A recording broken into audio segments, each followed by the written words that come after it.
امام شافعی کہتے ہیں جب میں امام مالک کے پاس پڑھنے گیا تو ان کی ایک ہی ادا مجھے کھا گئی اور میں نے کہا نوکری کروں گا ساری زندگی شخص کی۔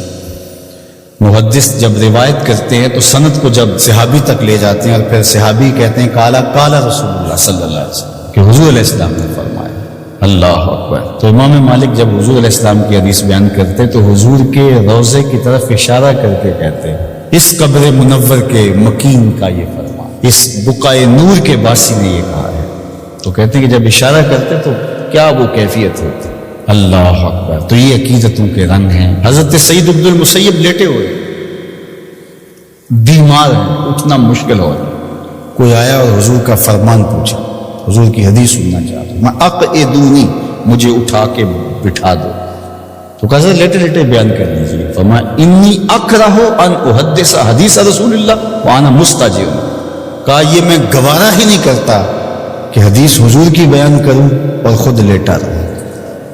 امام مالک کی دہلیز پہ اگر کوئی شخص آتا تھا تو اسے پوچھتے تھے کیا کام ہے، اگر وہ کہتا ہے کہ میں حضور علیہ السلام کی حدیث سننی ہے آپ سے، تو فرماتے کہ پھر تھوڑا انتظار کرنا ہوگا، مجھے غسل کرنا۔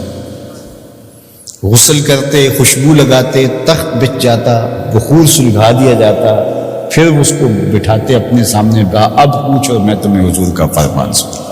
یہ اہتمام ہے حضور کی حدیث کی روایت۔ امام بخاری نے صحیح بخاری میں جتنی بھی حدیث روایت کی، ہر حدیث لکھنے سے پہلے غسل کیا ہے، 2 نفل پڑھے ہیں اور پھر حدیث لکھی، ہر حدیث کے ساتھ یہ اہتمام کیا ہے۔ آج تو بے ادبی ہمارے رویوں میں آ گئی۔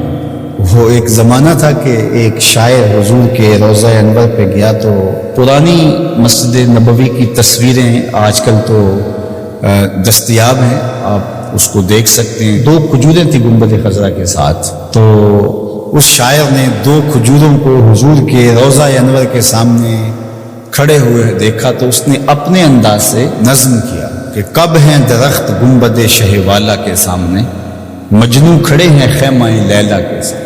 لوگوں نے کہا کمال کر دیا، کیسا تخیل پیش کیا۔ تو اگرچہ استعارتاً استعمال کیا، جس طرح لیلا کے خیمے کے آگے مجنوں کھڑے ہوتے ہیں، یہاں حضور کے روضے کے سامنے یہ 2 کھجور کے درخت ہے۔ تو ان دنوں میں اعلیٰ حضرت امام اہل محبت امام شاہ احمد رضا خان فاضل بریلوی بھی وہاں موجود تھے۔ تو کسی نے جا کے ان کو یہ شعر سنایا تو آپ کی رگے غیرت اور رگے حمیت بھڑک اٹھی۔ آپ نے فرمایا اس کو بلایا گیا، کہا کہ تیری جرأت کیسے ہوئی کہ میرے رسول کے روضے کو لیلا کے خیمے سے تشبیہ دی؟ نے کہا حضور میری تو توجہ ادھر نہیں گئی، میں نے تو استعارتاً بات کر دی۔ تو کہا کہ تمہارا پہلا مصرع تو ٹھیک ہے لیکن دوسرے میں اصلاح دیتا ہوں۔ اس نے کہا ارشاد تو آپ نے اصلاح دی۔ اس نے کہا تھا کب ہیں درخت گنبد شہ والا کے سامنے، مجنوں کھڑے ہیں خیمہ لیلا کے سامنے۔ تو آپ نے کہا اس کو یوں پڑھو کب ہیں درخت گنبد شہ والا کے سامنے، اور اس نے دوسرا مصرع کہا مجنوں کھڑے ہیں خیمہ لیلا کے سامنے۔ تو اعلیٰ حضرت نے فرمایا اس کو یوں پڑھو قدسی کھڑے ہیں عرش معلیٰ کے سامنے، قدسی کھڑے ہیں عرش معلیٰ کے سامنے۔